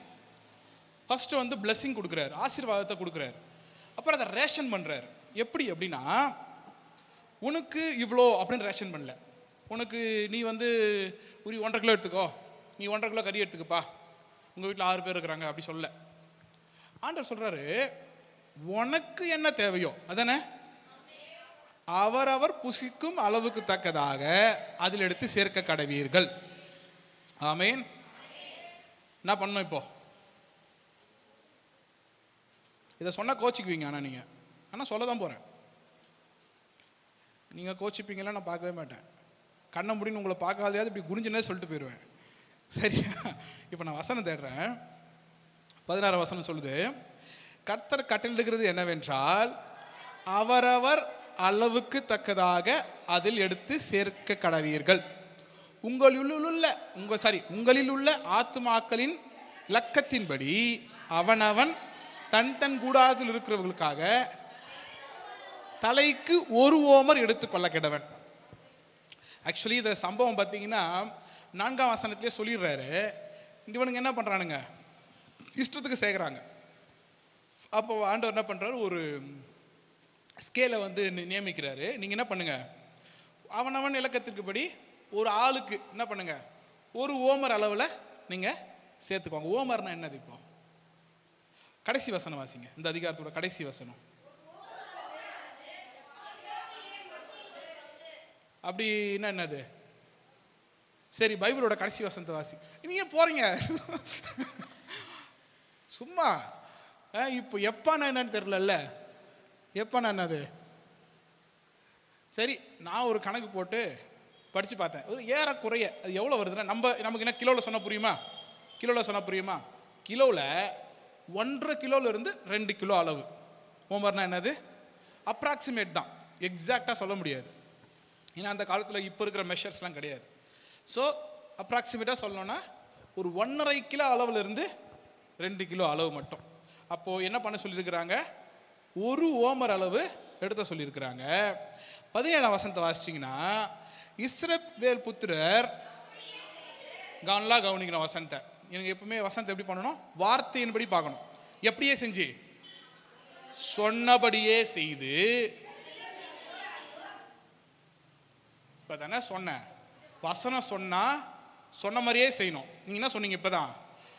இஸ்ரவேல் புத்திரர் அப்படியே செய்து, கொஞ்சம் பேர் நிறையவும் கொஞ்சம் பேர் கம்மியாகவும். டேய் டேய் டேய் டேய், வசனம் ரொம்ப தெளிவாக சொல்லுது. எப்படி? அப்படியே செஞ்சீங்களாம். எப்படியே? நிறைய கொஞ்சம். வசனம் எப்படி எழுதியிருக்கு பாருங்களேன். ரொம்ப அதை ரசிச்சு ருசிச்சு வாசிக்கணும் வசனத்தை. ஒரே வசனத்தை 1 hour கூட வாசிக்கலாம். அதில் அவ்வளோ ஆழம் இருக்கும். அந்த சம்பவத்தை சுற்றி பார்த்தீங்கன்னா அப்படியே ரசிச்சு ருசிச்சு வாசிக்கலாம். இங்கே கவனிச்சிங்கன்னா, சொன்னது என்னமோ ஒரு ஓமர் அப்படின்னு, அதில் சில பேர் என்ன பண்ணாங்களாம்? மிகுதியாய், சில பேர் கொஞ்சமா. இப்போ பிரச்சனையை கவனிங்களேன். 18ஆம் வசனத்தை வாசிங்க. பின்பு அதை ஓமரால் அளந்தார்கள்.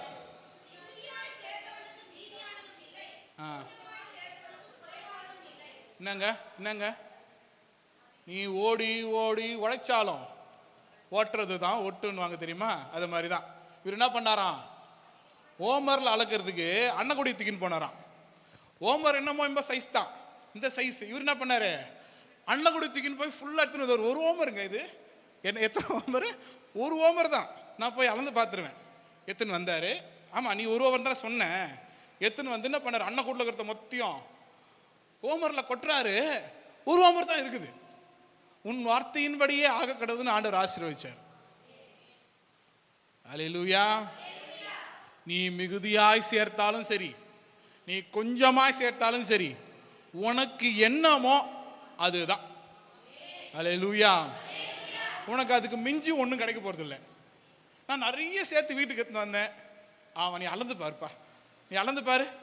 அளந்து பார்க்கும்போது எவ்வளோதான் இருக்கும், ஆனால் அண்ணன் கூட ஃபுல்லாக இருக்கும். இந்த இது தெரியுமா, ஒரு எக்ஸ்பெரிமெண்ட் பண்ணுவாங்க தெரியுமா? ஒரு கிலோ இரும்பு, சரியா? 1 கிலோ இரும்பு அதுவா இல்லை 1 கிலோ பஞ்சு, இதில் ரெண்டுத்துல எது வெயிட் அதிகம்னு கேட்பாங்க. நீங்கள் என்ன பதில் சொல்லுவீங்க? நல்லா யோசிச்சு சொல்லுங்க. அதான் மாட்டிக்கினீங்க. நல்லா நான் கரெக்டாக சொல்றீங்களான்னு பார்த்தேன். தெளிவாக சொன்னேன். 1 கிலோ இரும்பு, 1 கிலோ பஞ்சு, ரெண்டுத்துல எது வெயிட் அதிகம்? இரும்பு தான் வெயிட் அதிகம் இல்ல? ரெண்டும் 1 கிலோ. ஆனால் இது இவ்வளோ பெருசு இருக்கும் இல்லை? 1 கிலோ தான், 1 கிலோ இவ்வளோ பெருசு இருக்கும். இது 1 கிலோ இவ்வளோ பெருசு கூட இருக்கலாம். நல்லா கவனிச்சுக்கோங்க. நீங்கள் அங்கிருந்து எவ்வளோ கொண்டு வரீங்கன்றது மேட்ரு இல்லை, எவ்வளோ வெயிட் அது வந்துச்சுங்கிறது தான் மேட்ரு. ஆமேன். நீ பஞ்சு பஞ்சாக கொண்டாந்து 1 கிலோ சேர்த்தாலும் சரி, அதே 1 கிலோ அளவுக்கு இருக்கிற ஒரே ஒரு சின்ன இரும்பு துண்டை கொண்டாந்து வச்சினாலும் சரி, ஆண்டவர் சொல்றது அதுதான். உன் தேவைக்கு ஏற்ப இன்னைக்கு உனக்கு எவ்வளோ தேவையோ அதை மட்டும் சேமி. ஆமேன். நீ அதிகமாக சேர்த்தா என்ன இருக்காது? மீதியும் இருக்காது. கொஞ்சமாக சேர்த்தா ஓமரில் குறைவாகவும் இருக்காது, ஓமர் ஃபுல்லாகிடும். அதுதான் ஆண்டவருடைய ஆசீர்வாதம். அவரவர் தங்கள் புசிக்கும் அளவுத்தக்கதாக சேர்த்தார்கள். இப்போ பிரச்சனை என்னன்னா, எல்லாருக்கும் எவ்வளோ தான் வந்திருக்குது? எவ்வளோ சேர்த்திங்கனாலும் சேம் அமௌண்ட் ஆஃப் ஃபுட் வந்துருக்குது. இப்போ வீட்டுக்கு வந்து சேர்ந்துருச்சு. இப்போ அடுத்த வசனத்தை நம்ம வாசிக்கும் போது தெரியுது.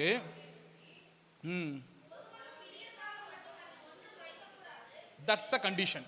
என்ன கண்டிஷனுங்க? காலை வரைக்கும் வைக்கக்கூடாது. அப்படின்னா என்ன அர்த்தம்? கரெக்டாக சொல்லுங்க பார்க்கலாம். காலைக்கு வரைக்கும் வைக்கக்கூடாது. இல்லை காலைக்கு வரைக்கும் வைக்கக்கூடாதுன்னு என்ன அர்த்தம்? கரெக்டாக சொல்லுங்க. என்ன வைக்கக்கூடாது? சத்தமாக சொல்லுங்க. சத்தமா சொல்லுங்க. நீங்களாம் சொல்லுங்கப்பா. நீங்க சொல்லி தான் எனக்கு கேட்கணும்னு ஆசையாகுது. என்ன பண்ணக்கூடாது? சாம என்னடா சத்தமா சொல்லு. நீ சொல்லுப்பா. என்னடா பிச்சு பிச்சுன்றீங்க? பிச்சு வேணுமா? பிச்சு இருக்குதா? என்ன பண்ணக்கூடாது? எதுக்கு இதை சொன்னு புரிஞ்சுதா? நான் இதுக்காக வசனம் ரெடி பண்ண வரல, உங்களை என்ன குத்துறதுக்கு ரெடியாலாம் வரல. நானா அதுவா மாட்டிச்சு, போட்டுற வேண்டியதுன்னு போட்டாச்சு. என்ன பண்ணக்கூடாது?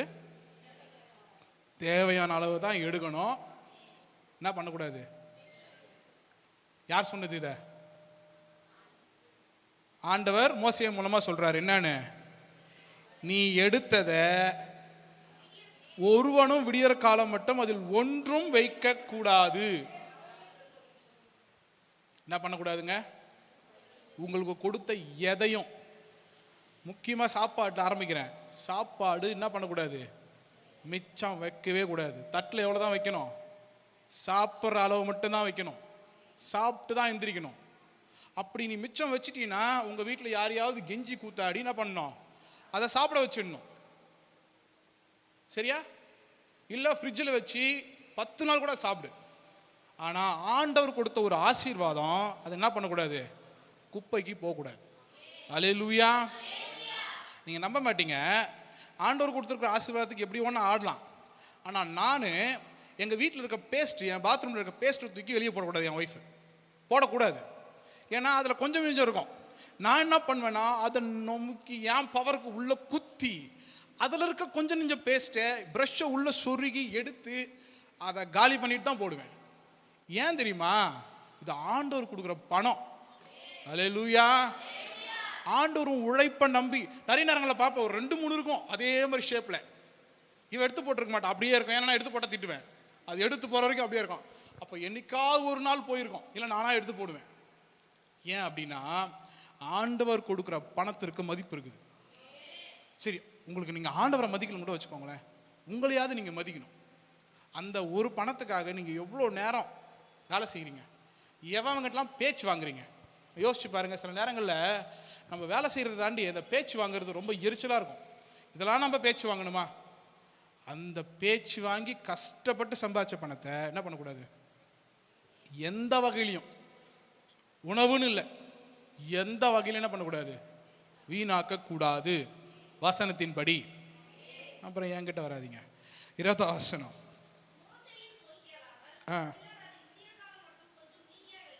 அப்பதான் எல்லாத்துக்கும் ஒரு எக்ஸ்ட்ரீம் கண்டிஷன் இல்லை, எல்லாத்துக்கும் ஒரு எக்ஸெப்ஷன் இருக்குல்ல.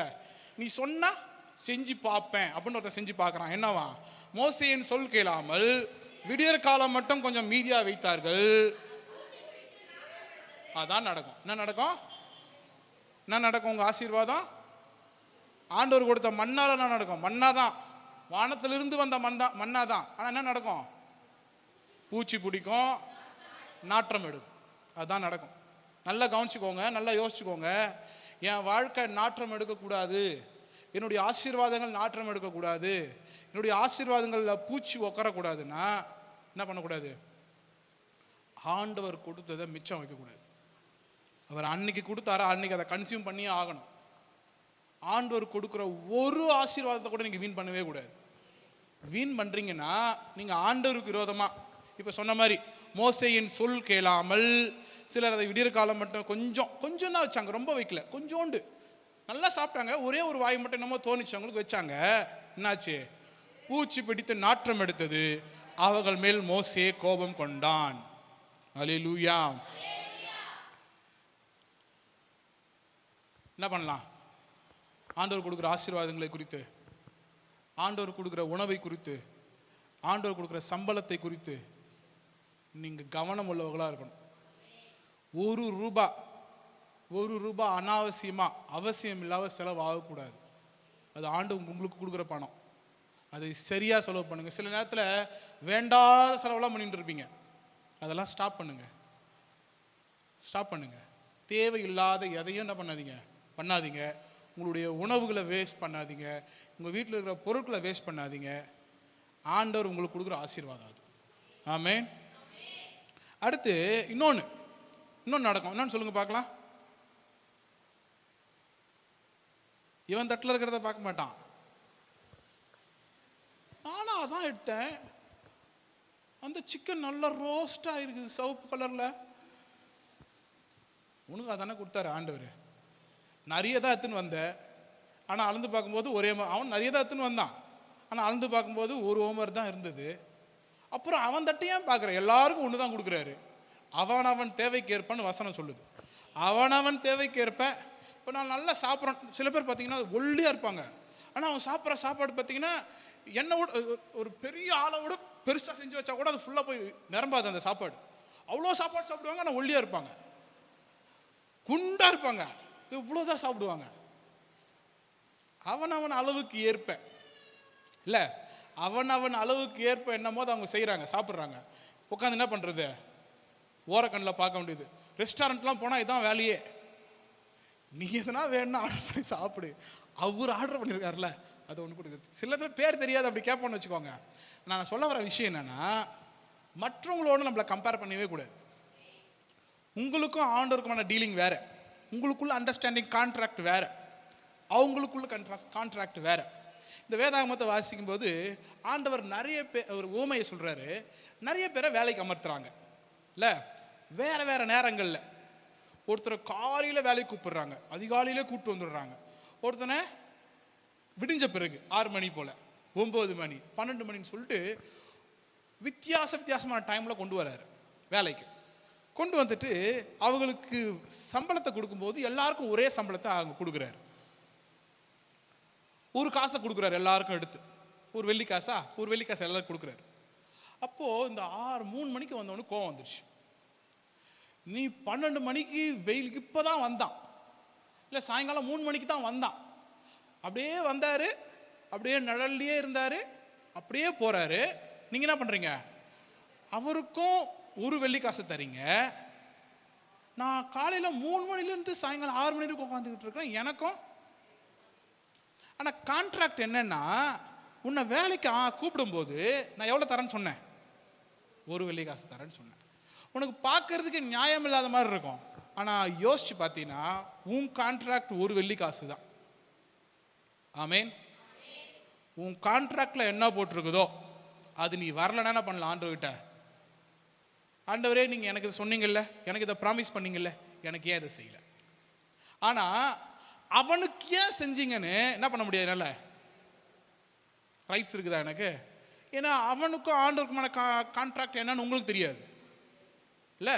இப்போ எனக்கும் ஆண்டவருக்குமான உறவு என்னன்னு உங்களுக்கு தெரியாது, உங்களுக்கும் ஆண்டவருக்குமான உறவு எனக்கு என்னன்னு தெரியாது.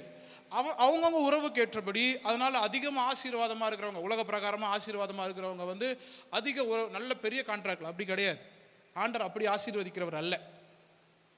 ஒருத்தவங்களை பெருசாக அப்படி இல்லை. இது வந்து அந்த மாதிரி கால்குலேஷன் கிடையாது. நான் பேசுறது எல்லாமே ஆவிக்குரிய ஆசீர்வாதங்களை குறித்து. அல்லேலூயா. அப்போ என்ன பண்ணுறாங்க இவங்க, என்ன பண்ணுறாங்க, பக்கத்தில் இருக்கிற தட்டை பார்க்கறது. ஆக நல்லா கவனிச்சுக்கோங்க, உங்களுடைய வாழ்க்கையில் நீங்கள் என்ன பண்ணக்கூடாதுன்னா, யாரோடவும் உங்களை கம்பேர் பண்ணக்கூடாது. ஃபர்ஸ்ட் உங்களை கம்பேர் பண்ணக்கூடாது. உங்கள் பிள்ளைகளை இன்னொருத்தர் பிள்ளைங்களோட கம்பேர் பண்ணாதீங்க. ஒருவேளை நீங்கள் கேட்குறீங்க, பார் அந்த புள்ள நல்லா படிக்குது அப்படின்னு சொல்லி, அது திரும்ப பார் அவங்களுக்கு அந்த அப்பா அம்மான்னு சொல்லிடுச்சுன்னு வச்சுக்கோங்களேன், அந்த அவமானம் நமக்கு தேவையா? புரிஞ்சுதா நான் சொன்னது? நீங்கள் போய் புள்ளையை கம்பேர் பண்ண போய் அவன் உங்களை கம்பேர் பண்ணிட்டான்னு வச்சுக்கோங்க, தப்பாக போயிடும். அதனால் எதோடும் கம்பேர் பண்ணாதீங்க.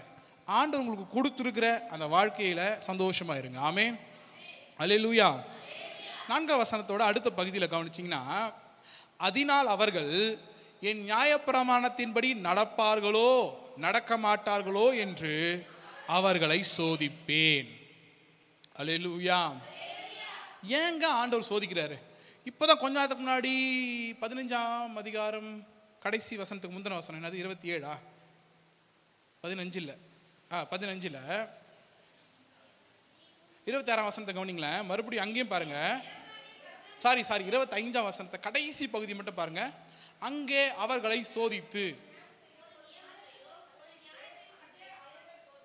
என்னங்க, அங்கே அவர்களை சோதித்து. திரும்ப இந்த அதிகாரத்துக்கு வந்தீங்கன்னா என்ன சொல்றாரு இங்க வந்த வசனத்துல 16:4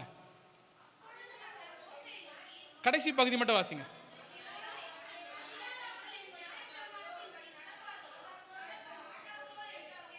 என்னமோ சொன்னீங்க, மறுபடியும் சொல்லுங்க. அதனால்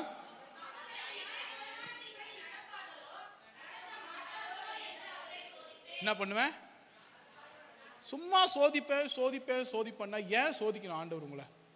ஏங்க சோதிக்கணும்? அதெல்லாம் எனக்கு வேணாம்.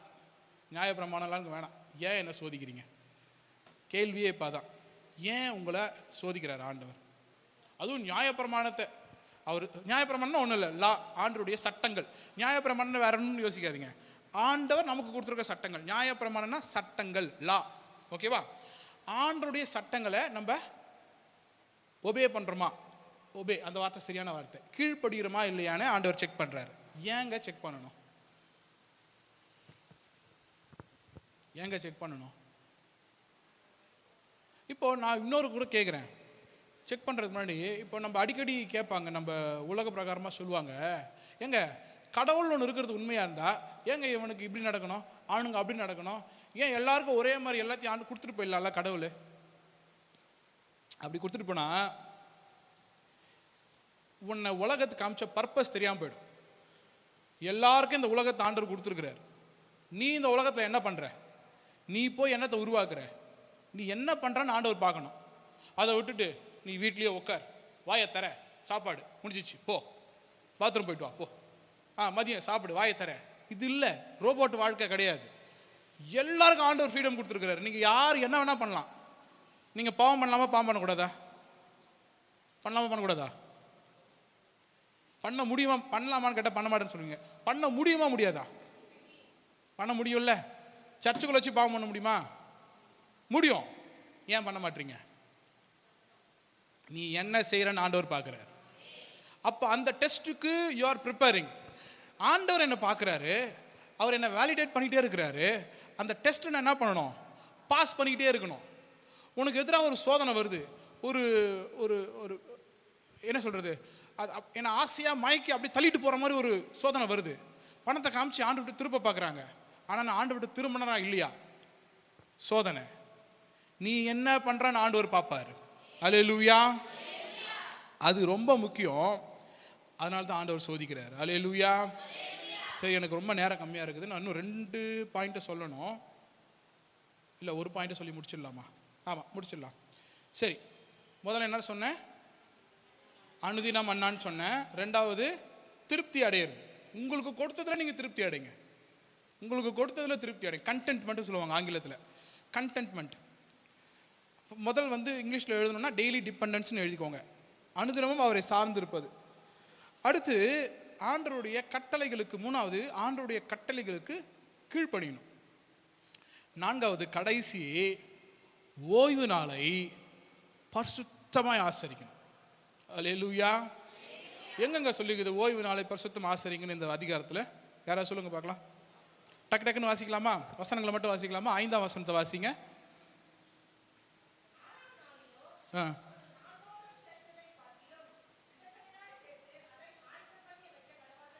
கவனிக்கணும். 5 நாளும் நீங்க என்ன பண்ணணும்? சேமிச்சு வைக்கணும்னு தான் சொல்லியிருந்தது. 6வது நாள் மட்டும் என்ன பண்ணணுமா? 2 தனியா சேர்க்கணுமா? கூட கூட ஆயத்தமும் பண்ணி வைக்கணுமா? அல்லேலூயா. 22ஆம் வசனத்தை வாசிச்சிங்கன்னா, 6ஆம் நாளிலே தலைக்கு 2 ஓமர் வீதமாக 2 தனியாக ஆகாரம் சேர்த்தார்கள். சரி, அப்போ என்ன நடந்திருக்கு? 6ஆம் நாளில் 2 மடங்கா உணவை சேர்க்கிறாங்க. 23ஆம் வசனம் சொல்லுது, அவன் அவர்களை நோக்கி, கர்த்தர் சொன்னது இதுதான், நாளைக்கு கர்த்தருக்கு பரிசுத்த ஓய்வு நாளாகிய ஓய்வு. கவனிக்கணும். நீ சுட வேண்டியதை சுட்டு வை, அவிக்க வேண்டியதை அவிச்சிரு. என்னைக்கு? 6வது நாளே. 7வது நாள் முக்கியனா பண்ணாத, அவிக்காத. வசனம் எப்படி சொல்லுது பாருங்களேன். நீ 6வது நாளே, இது நீங்க சாதாரணமாக சொல்லியிருக்கமா நினைக்கலாம், ஆனால் தெளிவாக சொல்லியிருக்குது. நீ சுட வேண்டியதை சுடு, அவிக்க வேண்டியதை அவி. என்னைக்கே? 6வது நாளே. நான் அடிக்கடி யோசிப்பேன், இந்த 6வது நாள், இந்த 7வது நாள் என்னதான் விஷயம்? வேலை செய்யக்கூடாதா அப்படின்னா செய்யலாம். எதை மாதிரி அப்படின்னா, ஆண்டவரை குறித்து எதை வேணா செய்யலாம். இந்த ஓய்வு நாள்ன்றது ரெஸ்ட் டே எல்லாம் கிடையாது. நீ ஃபுல்லாக ரெஸ்ட் எடுத்துக்குப்பா படுத்து, அது அந்த நாள் கிடையாது. உன் உலக பிரகாரமான வேலைகளுக்கு தான் ரெஸ்ட்டு. இந்த ஹோல் டே வந்து நீ என்ன வேணா பண்ணலாம் ஆண்டவரை குறித்து. நான் 9 to 12 ஆலயத்துக்கு வந்துட்டேன், சரி போய் சாப்பிட்டுட்டு உடனே நான் ஊழியத்துக்கு போகிறேன், போ, ஆண்டவர் அதை அனுமதிக்கிறாரு, செய், தாராளமாக செய். இந்த 7வது நாள் என்னது? யாருடையதான்? கர்த்தருக்கு பரிசுத்த ஓய்வு நாளாகிய ஓய்வு. ஆமேன். நீங்கள் சுட வேண்டியதை சுட்டு, வேவிக்க வேண்டியதை வேவித்து, மீதியா இருக்கிறதை எல்லாம் நாளை மட்டும் உங்களுக்காக வைத்து வையுங்கள். நீ செய்கிற வேலை நீ என்னென்னலாம் பண்ணுமோ 6வது நாளே செஞ்சு முடிச்சிரு. அவிச்சு வைக்கணுமா அவிச்சு வை, சுட்டு வைக்கணுமா சுட்டு வை. சுட்டு வச்சுட்டு 7வது நாள் ஆண்டுடைய சமூகத்தில் வந்து உட்கார். அல்லேலூயா. ஏனென்றால் 7வது நாள் ஓய்வு நாள் அல்ல, நான் சொல்றது ரெஸ்ட் எடுக்கிற நாள் அல்ல. சரி, எப்படி ஒரு 6 நாள் வந்து என்ன பண்ணீங்க? 6 நாள் வந்து உணவு, உலக பிரகாரமான உணவுக்கு ஓடுனீங்க.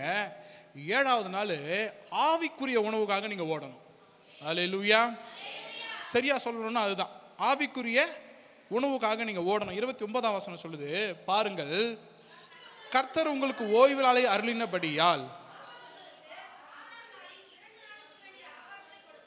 ஆமா, இது ரொம்ப முக்கியமான விஷயம். 6th டே குறித்து ரொம்ப கவனமா இருங்க. 6வது நாள் உங்களுக்கு என்ன பண்றாரு ஆண்டவர்? 2 நாளுக்குரிய ஆசீர்வாதங்களை கொடுக்குறாரு. இஃப் யூ ஆர் ப்ரிப்பேர்ட், நீங்கள் ஆயத்தமா இருந்தீங்கன்னா என்ன பண்றாரு? 6ஆம் நாளிலே 2 நாளுக்கு வேண்டிய ஆகாரத்தை கொடுக்கிறார். 7ஆம் நாளில் உங்களில் ஒருவனும் தன் தன் ஸ்தானத்திலிருந்து புறப்படாமல் அவனவன் தன் தன் ஸ்தானத்தில் இருக்க வேண்டும் என்றார். அல்லேலூயா, அல்லேலூயா. புரிஞ்சுதா? 7வது நாள் நம்ம ஏற்கனவே நிறைய தடவை பேசியிருக்கிறோம். 7வது நாளை குறித்து, பரிசுத்த ஓய்வு நாளை குறித்து நான் நிறைய தடவை சொல்லியிருக்கிறேன். எனக்கு நியாயமான காரணமாக இருக்கலாம் நான் ஆலயத்துக்கு போகக்கூடாதுக்கு, எனக்கு ரொம்ப நியாயமான காரணமாக இருக்கலாம். உலகத்துக்கே நான் சொல்லுவேன் அது நியாயம்னு சொல்லுவாங்க, ஆனால் அது ஆண்டவர் பார்வை நியாயம் இல்லைன்னு நான் சொல்லியிருக்கிறேன். ஞாபகம் இருக்குதா? இப்பவும் அதுதான் சொல்கிறேன். எவ்வளோ நியாயமான காரணத்தை சொன்னாலும் சரி, பயங்கரமான நியாயமான காரணம் சொன்னாலும் சரி, அது ஆண்டருடைய சமூகத்தில் நியாயம் அல்ல. ஏன்னா ஆண்டருடைய சட்டம் சொல்லுது 7வது நாள் என்னுடைய நாள். நீ 6வது நாளில் வந்து 7வது நாளில் வந்து அவிக்க வேண்டிய அவசியம் உங்களுக்கு எங்கேருந்து வந்தது? நான் உனக்கு சட்டம் கொடுத்துருக்குறேன், 6வது நாளே அவி, 6வது நாளே சுடு, ரெடி பண்ணி வச்சுட்டு ப்ரிப்பேர் பண்ணிட்டு 7வது நாளுக்கு வாண்டான்னு சொன்னேன். அன்னைக்கு நீ என்ன பண்ணுற? அவிக்கிறதே சேர்க்கறது. 7வது நாள் அந்த சில வசங்களில் வரும், 7வது நாள் கிளம்புவாங்க சேர்க்கறதுக்கு. எதை சேர்க்கறதுங்க? மண்ணாவை சேர்க்கறதுக்கு. என்ன கவனத்தில் இருப்பானுங்கன்னு தெரியல. 7வது நாள் கிளம்புறானுங்க என்னத்துக்கு?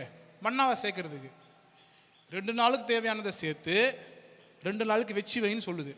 ஒரே நாளில் தின்னு தொலைச்சானுங்களோ இல்லை 6வது நாளில் சேர்க்க மறந்தானுங்களோ என்ன பண்ணுறானுங்க? 7வது நாள் கிளம்பி மண்ணாவை தேடி போகிறானுங்க. 7வது நாள் மண்ணாவை தேடினீங்கன்னா மண்ணா இருக்காது.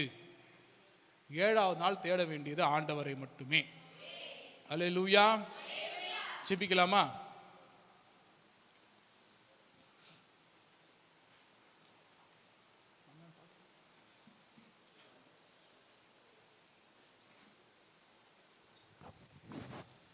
லேசான காரியம் உமக்கது, லேசான காரியம், லேசான காரியம் உமக்கது, லேசான காரியம். பலமுள்ளவன் பலனற்றவன், பலனுள்ளவன் பலனில்லாதவன், யாராயிருந்தாலும் உதவிகள் செய்வது லேசான காரியம், லேசான காரியம்,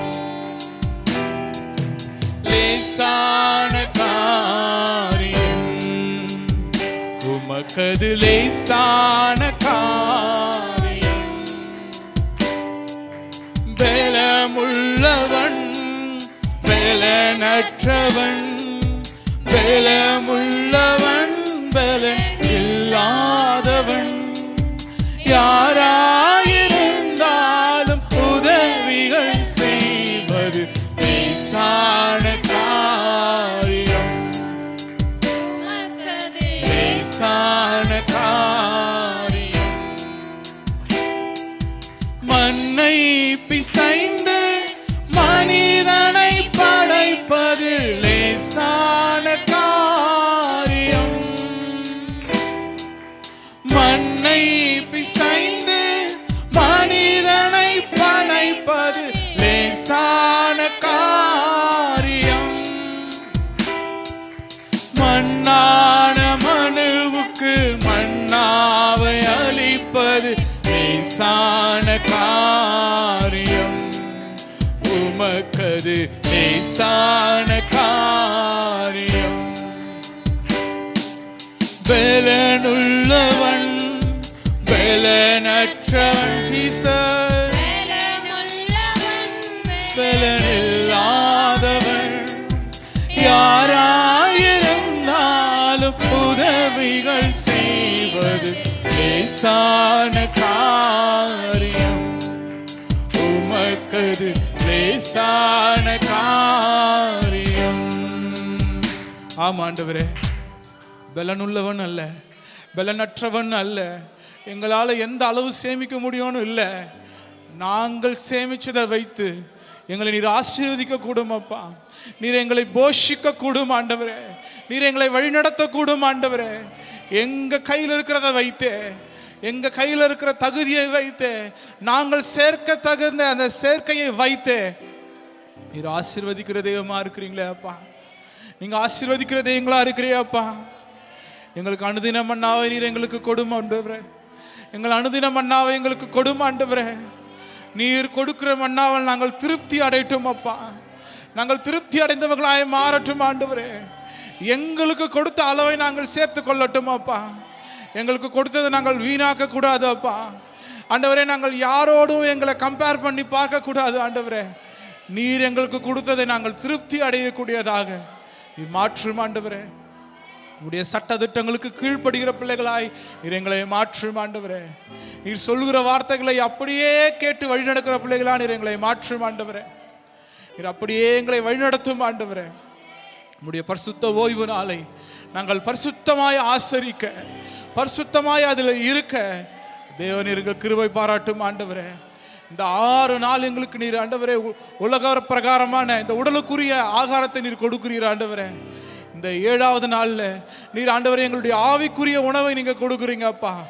அந்த உணவுக்காய் ஸ்தோத்திரம் அப்பா. அந்த உணவுக்காய் ஸ்தோத்திரம் ஆண்டவரே. உம்முடைய நாளை நாங்கள் பரிசுத்தமாய் ஆசரிக்க தேவன் எங்களுக்கு நீர் கிருபை பாராட்டும் ஆண்டவரே. கிருபை பாராட்டும் ஆண்டவரே. எங்களோடு கூட இப்படியா இந்த வசனத்தோடு கூட பேசினதற்காய் நன்றி நன்றி நன்றி ஆண்டவரே. நன்றி அப்பா, நன்றி நன்றி.